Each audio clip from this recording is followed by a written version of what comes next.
Urban Dictionary defines the word homeboy as the epitome of friend, someone who has your back. Well, what began as a door-to-door campaign to get youth employment has now become Homeboy Industries. Hello, I'm Maria Hall Brown, and this is LA Currents. I'm delighted to actually welcome the founder of Homeboy Industries, Father Greg Boyle. So nice to have you here. Thank you, Maria. Wonderful news. The 2020 Conrad Hilton Humanitarian Award has been bequeathed to Homeboy Industries. It's $2.5 million, unrestricted funds. Is that a game changer for Homeboy? Yeah, well, first of all, we're quite humbled by it, and it validates our 32 years of existence, and heartening given all the international pool of nonprofits that they picked us. So yeah, no, it's a game changer because it supports our programming, of course, in an unrestricted way, but allows us to think about transitional housing, permanent housing, moving beyond, and meeting the needs that present themselves. The ultimate goal is Homeboy wants to be the front porch of the house that we all long to live in, a place of kinship and connection where there is no us and them. And I think that's a timely message in our country at the moment. Over 3 decades ago, you actually were assigned to the poorest Catholic church in Los Angeles, and looking around, you saw a need for the youth in the area to have a reason to look forward to their future beyond the drama that you saw they were participating in. How did you put Homeboy together? And it wasn't Homeboy at the time, it was, Jobs for a Future. How did you see all that taking place? What were your energies and efforts, and how have things progressed? I arrived in '86, so the first 2 years it really had other issues like immigration principally, and people were being deported, and so that was an issue for our community. But in '88, I buried my first young person killed because of the sadness, and 2 weeks ago, I buried my 236th, Oh, no. Not all from that community, but gang members I know because I run a large program. So we started a school, then we started a jobs program, and that was the decade of death, which was '88 to '98, when sometimes I was burying 8 kids in a 3-week period. It was horrific, and shootings morning, noon, and night.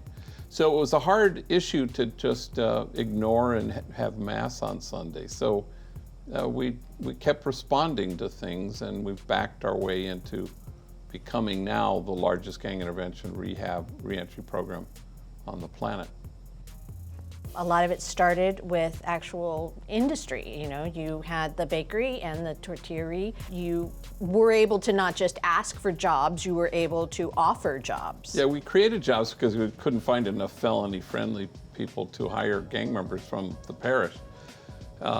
And so after the unrest in '92, a movie producer saw an article about how our community didn't explode, and the reason I gave was because we had 60 strategically hired rival enemy gang members from the 8 gangs in the parish working, a maintenance crew, landscaping crew, that kind of thing. So he bought this bakery that was abandoned across the street from the school, and that was our first enterprise. But they were born because we couldn't find people willing to hire tattooed felons.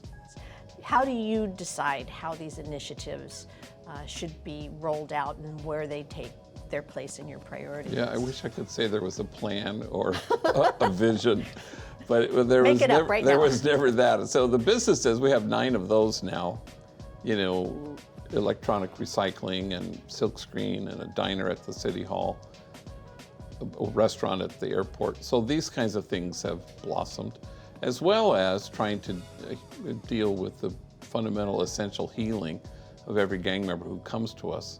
So therapy, tattoo removal, classes, recovery, 12-step programs. So we, respond to kind of what's right in front of us. So there's never kind of a plan. I wish there were.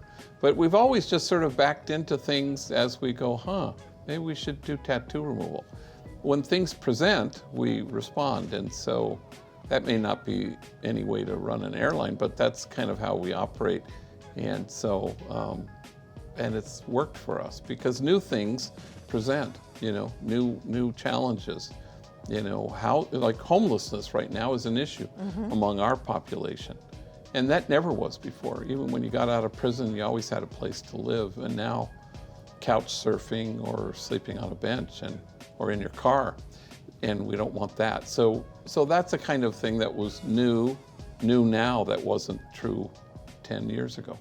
So how are we in regards to the issue of gangs and gang violence? As you mentioned, the 80s and the 90s were where a lot of our attention was focused because it was so volatile.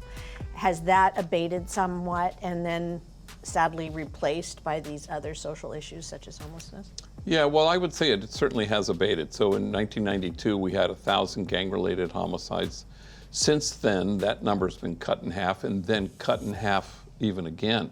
So most chiefs of police in the last 25 years would certainly tip their hat to Homeboy and their beneficial role in that reduction of gang violence.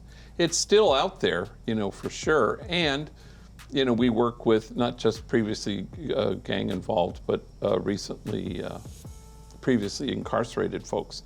So people are being released, and now even more in large numbers, 5,000 from county jail and 8,000 from the California state prisons. So, but our model now is more about healing. In the old days, it was jobs. Nothing stops a bullet like a job. But now we know that unless somebody surrenders to just this brief period of essential healing, they're probably going to go back to prison.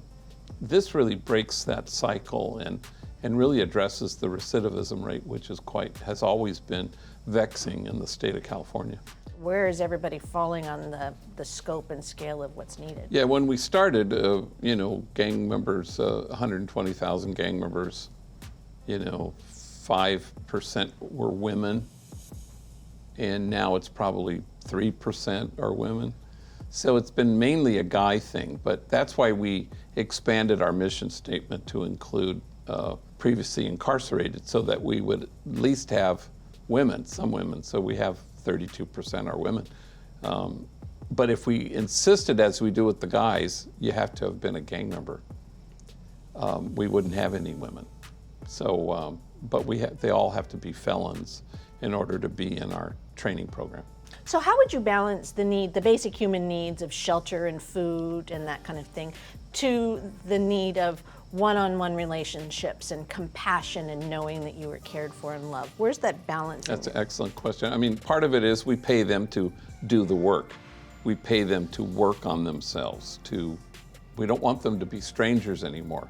And again, this is the most traumatized population ever, hence they went to prison, and so they need to heal from what was done to them and also come to terms with what they've done. And then they're resilient, and the world will throw at them what it will, but this time they're not going to be toppled. If all your prayers were answered, what would Homeboy Industries look like? You go to the margins not to make a difference. You go to the margins so that the folks at the margins make you different. You'd always hope to be endowed, because then you wouldn't have to worry. It's the thing that keeps me awake at night. How are we going to keep everybody employed? And so I'd be able to sleep better if that ever happened. Yeah. We can do that. Oh, good. We will all. You personally can do this for me? I'm glad I came. I don't want to let you down.